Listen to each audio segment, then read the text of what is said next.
जब भारत अपना बिखरा था तब चंद्रगुप्त ने अखंड किया,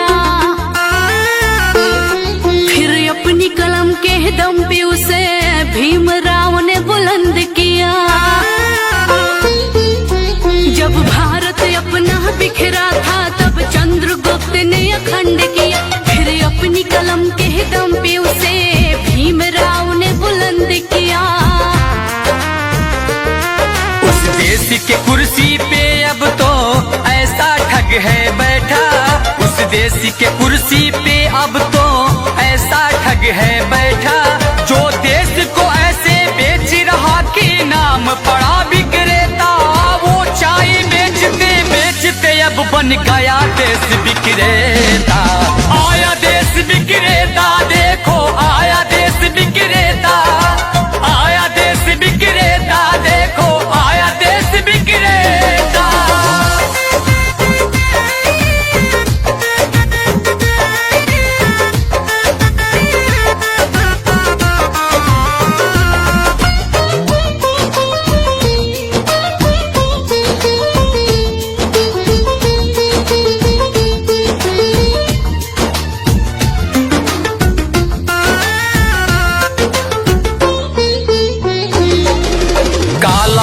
लाऊंगा कह के भारत का कोष भी साफ किया, श्रमिकों को भूखे मार रहा, धनिकों का कर्ज भी माफ किया।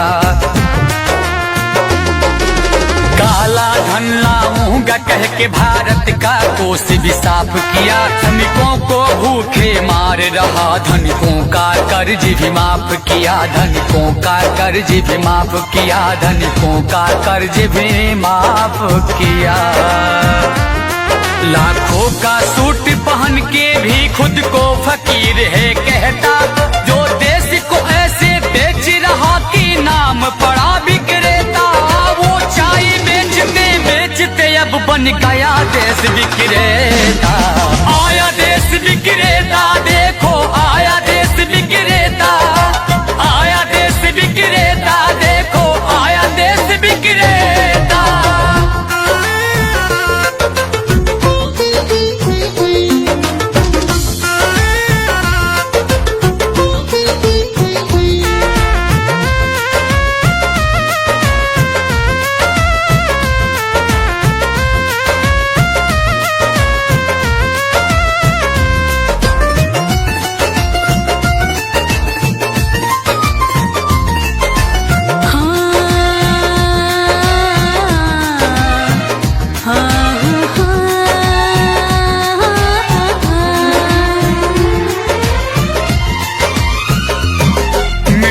तो उसके जूते का कैसा है स्वाद बताती है, जब जब चुनाव हो तब उसको माँ की याद आती है।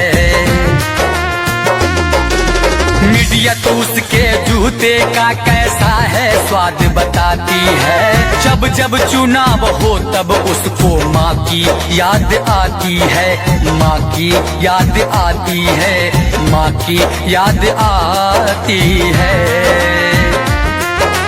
किसी का संग दिल पति है तो वो किसी का मतलबी बेटा, जो देश को ऐसे बेच रहा कि नाम पड़ा विक्रेता।